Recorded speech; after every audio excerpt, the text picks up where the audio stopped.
শিক্ষাক্ষেত্রে অপচয়, ওয়েস্টেজ যেটা কি বলতে কি বোঝায়? শিক্ষার অপচয় হচ্ছে যখন শিক্ষার্থীরা নিয়মিত বিদ্যালয়ে আসছে না বা বিদ্যালয়ে শিক্ষাদান চলাকালীন তারা কোনো ক্লাস ড্রপ আউট করে চলে যাচ্ছে, এই ড্রপ আউটটাকে আমরা শিক্ষার অপচয় বলতে পারি।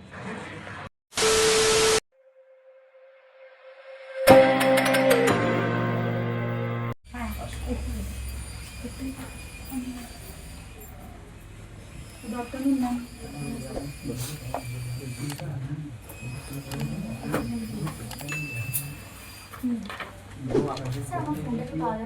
আমার নাম অনন্য ঘোষ। আমি আসছি পূর্ব বর্ধমান জেলার বর্ধমান 1 নম্বর অন্তর্গত দাসপুর গ্রাম থেকে। আমি মাধ্যমিক পাস করেছি 2014 সালে পশ্চিমবঙ্গ মধ্যশিক্ষা পর্ষদ থেকে, এবং আমার স্কুলের নাম ছিল কুড়িগ্রাম গার্লস হাই স্কুল। তারপর আমি 2016 সালে রিটা মহেন্দ্র পাবলিক ইনস্টিটিউশন থেকে উচ্চ মাধ্যমিক পাস করি, যেটি West Bengal council of higher secondary এডুকেশনের আন্ডারে। 2016 থেকে 19 শিক্ষাবর্ষে আমি গ্র্যাজুয়েশন পাস করেছি বর্ধমান রাজ কলেজ থেকে, ইংরেজিতে স্নাতক করেছি, এবং 2019-21 সেশনে আমি ডিএলএড ট্রেনিং করেছি। আমার হবি হলো সিঙ্গিং এবং লিসেনিং মিউজিক। সিঙ্গিং হবি। ক্লাস 2-এ আমার বইয়ের একটা রবীন্দ্রসঙ্গীত নাম।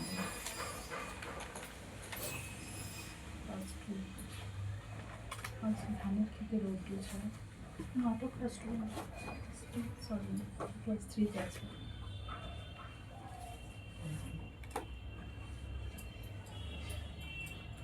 ওগো নদী আপনি যদি পারো সরি আপনি বলছি।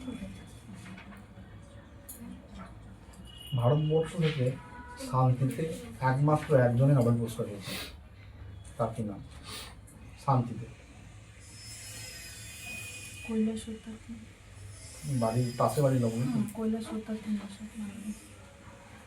ওমেন এম্পাওয়ারমেন্টের যে কিছু বাধা আছে, সেই বাধাগুলো কী কী? আমার মনে হয় ওমেন এম্পাওয়ারমেন্টের প্রধান বাধা হলো আমাদের গোড়া মানসিকতা অনেকের মধ্যে যেটা রয়েছে, যার জন্য এখনও ওমেনরা এতটা এম্পাওয়ার হতে পারেনি বলে আমার মনে হয়। সেগুলো কী? যেমন পারিবারিক, যেমন আমাদের এখনও বাবা মারা ভাবেন যে মেয়েদের উচ্চশিক্ষার জন্য বাইরে যাওয়া সেটা অনেকটা রিস্কের ব্যাপার। হয়তো সেটা কিছুটা বাস্তবতাই রয়েছে, এগুলো আমার মনে হয় প্রধান বাধা। আর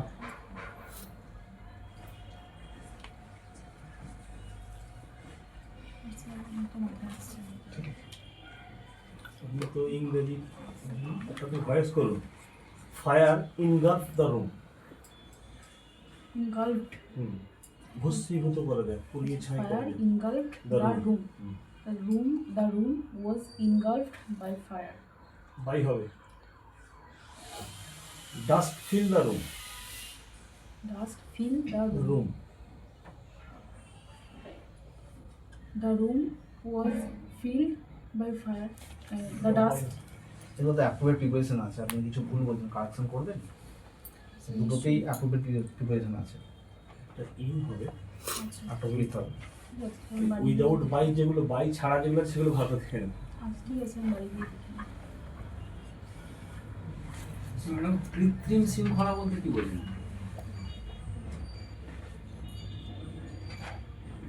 স্যার, আমার জানা নেই। আপনি তো প্রাইমারির জন্য প্রাইমারি শিক্ষকের জন্য আপনি অ্যাপ্লাই করেছেন।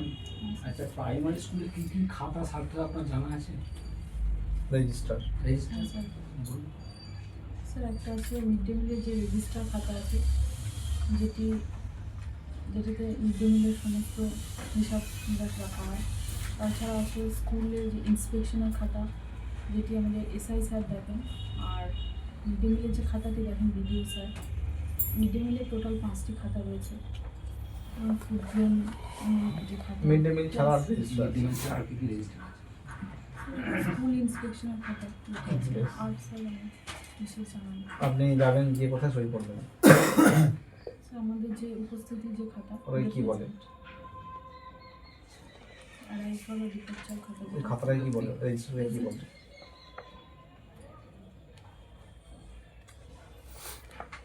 ডিগ্রি থেকে চাকরি বিচ্ছিন্নকরণ। ডিগ্রি থেকে চাকরি বিচ্ছিন্নকরণ। বলতে কি বলে? জানা নেই। বয়স্ক শিক্ষা কি? বয়স্ক- অ্যাডাল্ট এডুকেশন। হ্যাঁ স্যার। বয়স্ক শিক্ষা হলো যে সমস্ত ছেলে বা মেয়ে, পুরুষ বা মহিলা, যারা হয়তো শিক্ষা সেরকমভাবে সুযোগ পায়নি বা শিক্ষাটা কন্টিনিউ করতে পারেনি তাদের সঠিক সময়, কিন্তু তাদের যে বয়স হয়ে যাওয়া সত্ত্বেও তারা শিক্ষা গ্রহণ করতে চাইছে, সেটা হলো বয়স্ক শিক্ষা। এই বয়স্ক শিক্ষার মধ্যে যেমন ডিস্টেন্স এডুকেশন চালু রয়েছে এখন, যেমন বিভিন্ন ওপেন ইউনিভার্সিটি চালু রয়েছে, সেখান থেকে তারা পড়াশোনা করতে পারবে। ডিস্টেন্স এডুকেশনে তো যে কেউ বয়স্ক তা না, যারা হ্যাঁ, এমনি যে তো কেউ করতে করতে পারে, পারে। তাহলে বয়স্ক শিক্ষা কেন বয়স্করাও বলে? করতে পারে। কত বয়স থেকে কত বয়স? বয়স্ক শিক্ষা 40-এর উপরে যে কোনো বয়সের শিক্ষা। শিক্ষাক্ষেত্রে অপচয়, ওয়েস্টেজ যেটা, কি বলতে কি বোঝে? শিক্ষার অপচয় হচ্ছে যখন শিক্ষার্থীরা নিয়মিত বিদ্যালয়ে আসছে না বা বিদ্যালয়ে শিক্ষাদান চলাকালীন তারা কোনো ক্লাস ড্রপ আউট করে চলে যাচ্ছে, এই ড্রপ আউটটাকে আমরা শিক্ষার অপচয় বলতে পারি।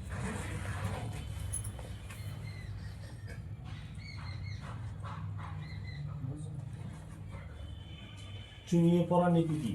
স্যার প্রশ্নটা করেছিলেন কিছু না, চুনিয়ে পড়া নীতি। ছড়িয়ে পড়া নীতি হচ্ছে লর্ড মিকেলে চালু করেছিলেন। ছড়িয়ে পড়া নীতি হচ্ছে তিনি বলেছিলেন যে সমাজের যে উচ্চ স্তরে যারা রয়েছে, মানে যারা যথেষ্ট সুবিধাপ্রাপ্ত মানুষজন, তারা যদি শিক্ষিত হয় তাহলে সেই শিক্ষাটা যারা সমাজে যথেষ্ট পরিমাণে শিক্ষা গ্রহণ করতে পারেনি বা যারা পিছিয়ে পড়া, তাদের মধ্যেও সেই শিক্ষাটা ছড়িয়ে পড়বে, অর্থাৎ তারাই তাদেরকে সেই শিক্ষায় উদ্বুদ্ধ করবেন বা ছড়িয়ে দেবেন, সেটাই ছড়িয়ে পড়া। লর্ড ম্যাকলে প্রাচ্য আর পাশ্চাত্য কোন শিক্ষাটাকে সমর্থন করেছিলেন এক্ষেত্রে? স্যার একবার বলুন প্লিজ। লর্ড ম্যাকলে নেতৃত্ব হয়েছিলেন, উনি ডিবেটটা হয়েছিল প্রাচ্য আর পাশ্চাত্যের শিক্ষা নিয়ে। তাহলে উনি কোনটা শেষ পর্যন্ত সিদ্ধান্ত নিয়েছিলেন যে কোন শিক্ষাটাকে দেবেন?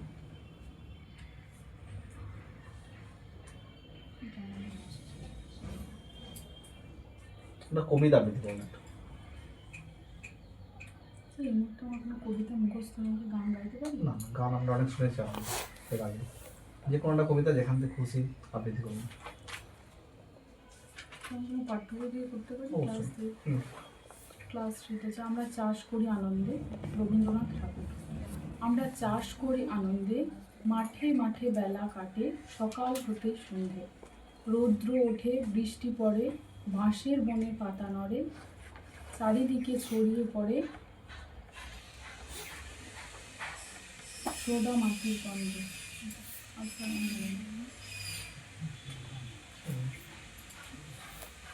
ধন্যবাদ।